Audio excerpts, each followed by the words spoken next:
when you start your project for mobile AR or VR in Design Heritage, you'd like to do a little planning ahead.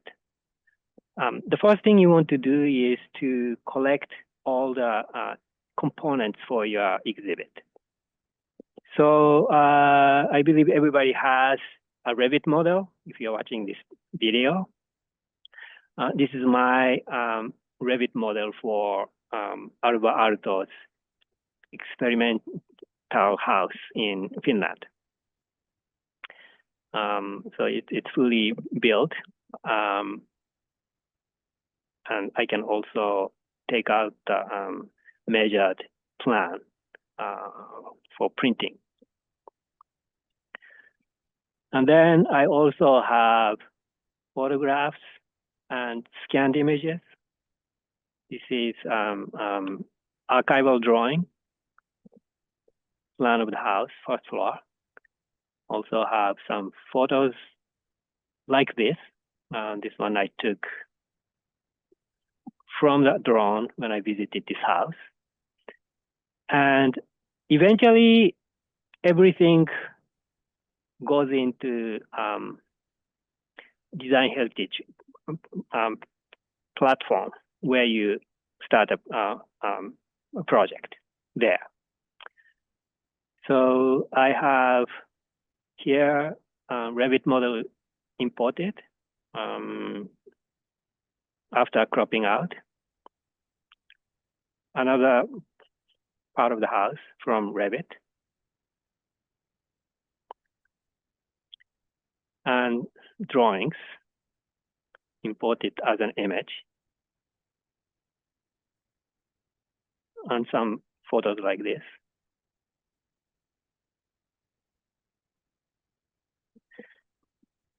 And one more thing is, if you are doing AR project, you may also have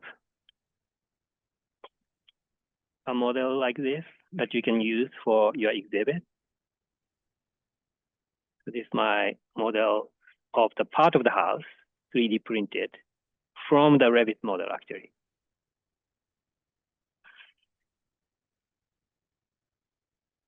And you also, for AR,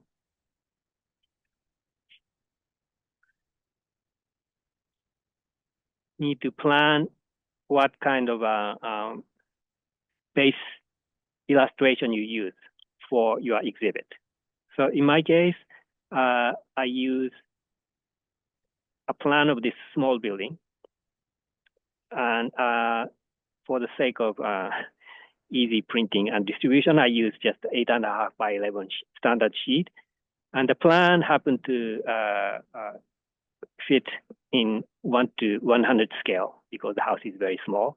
You can use different kind of scales. And you see, I also pasted this AR marker. This is AR marker, and you need to have a location somewhere on this sheet illustration so that it can be used for the mobile phone tracking the positions of the marker and other objects relative to that. You can use different kind of markers. They are already pre-installed in the AR platform, so you can choose from examples like this. For a small illustration like this, you may only need one marker. But if you use sort of large sheet like this, you may want to place more than one marker, because when the camera, mobile phone camera, gets very close to the exhibit, like this, you only see one marker. And if there's no marker here, the tracking will be lost. In this case, like the camera can go close to other parts of the drawing, like this, maybe even like someone tries to look at the detail at the end, like this. There are many markers here. So the chances of camera not seeing the marker is reduced.